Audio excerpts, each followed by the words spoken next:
তিন দফা দাবিতে বাংলাদেশ জাতীয়তাবাদী ছাত্রদলের নির্বাচন কমিশন ঘেরাও কর্মসূচি আজকের মতো আপাতত স্থগিত করেছে ছাত্রদল।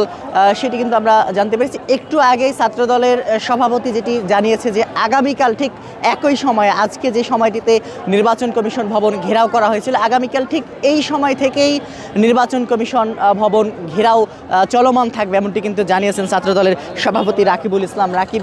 তাদের একটি প্রতিনিধি দল, ছাত্রদলের একটি প্রতিনিধি দল আজকে সন্ধ্যার পর নির্বাচন কমিশনের সঙ্গে একটি বৈঠক করেছে এবং এই বৈঠক শেষে যে সিদ্ধান্তটি এসেছে, তারা যেটি আমাদেরকে কিছুক্ষণ আগে জানিয়েছেন যে আজকের মতো আগামীকালও তারা অবস্থান কর্মসূচি পালন করবেন এবং নির্বাচন কমিশন ভবন ঘেরাও করবেন, এমনটি কিন্তু আমরা জানতে পেরেছি। সব মিলিয়ে আমরা যেটি দেখেছিলাম, আজকে সকাল থেকেই নির্বাচন কমিশন ভবন ঘেরাও করে রেখেছিল বাংলাদেশ জাতীয়তাবাদী ছাত্রদল। মূলত তিনটি দাবি নিয়ে তারা এই নির্বাচন কমিশন ভবন ঘেরাও করে রেখেছিল। সে দাবিগুলোর মধ্যে অন্যতম দাবি যদি বলি, পোস্টাল ব্যালট নিয়ে নির্বাচন কমিশনের সঙ্গে তারা বেশ কিছু বিষয়ে দ্বিমত পোষণ করছেন, যেটি তারা বলছেন যে পোস্টাল ব্যালটে নির্দিষ্ট একটি গোষ্ঠীকে, নির্দিষ্ট একটি রাজনৈতিক দলকে উপরের দিকে রাখা হয়েছে এবং বিএনপিকে পোস্টাল ব্যালটের যে জায়গাটিতে বিএনপির দলীয় প্রতীক ধানের শীষ যে জায়গাটিতে দেওয়া আছে, সেটি ভাঁজ করলে নির্বাচনের যে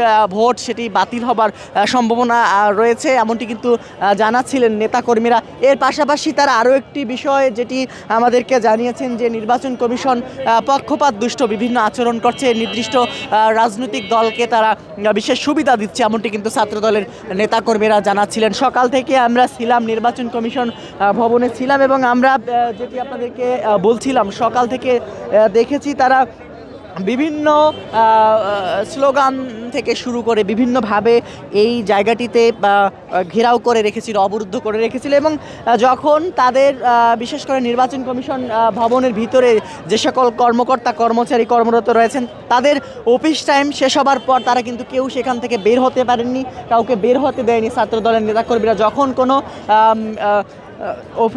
বিশেষ করে কর্মকর্তা কর্মচারী বের হতে চাচ্ছিলেন নির্বাচন ভবন থেকে, তখন তাদেরকে লক্ষ্য করে ছাত্রদলের নেতাকর্মীরা ভুয়া স্লোগান দিয়েছে এবং তাদের পথ রোধ করেছে, এমনটি কিন্তু আমরা দেখেছিলাম। সব মিলিয়ে সকাল থেকে নির্বাচন কমিশন ভবনের নিরাপত্তায় এবং এই যে আজকের যে আন্দোলন ছিল, সেই আন্দোলনকে ঘিরে যাতে করে কোনো অপ্রীতিকর ঘটনা না ঘটে, সে কারণে পুলিশের পাশাপাশি সেনাবাহিনী মোতায়েন ছিল, বিজিবি মোতায়েন ছিল, এর পাশাপাশি কোস্টগার্ডের সদস্যরা মোতায়েন ছিল। এখনও কিন্তু সেনাবাহিনী, বিজিবি, র্যাব, কোস্টগার্ড, আনসার সদস্য থেকে শুরু করে নিরাপত্তা ব্যবস্থা যারা দায়িত্ব পালন করেন, আইন শৃঙ্খলা রক্ষাকারী বাহিনীর সদস্য, তারা কিন্তু মোতায়েন রয়েছে। সব মিলিয়ে এই ছিল এখন পর্যন্ত নির্বাচন কমিশন ভবন থেকে ছাত্রদলের যে আন্দোলন চলছিল, নির্বাচন কমিশন ভবন ঘেরাও কর্মসূচি চলছিল, সেটির সর্বশেষ পরিস্থিতি।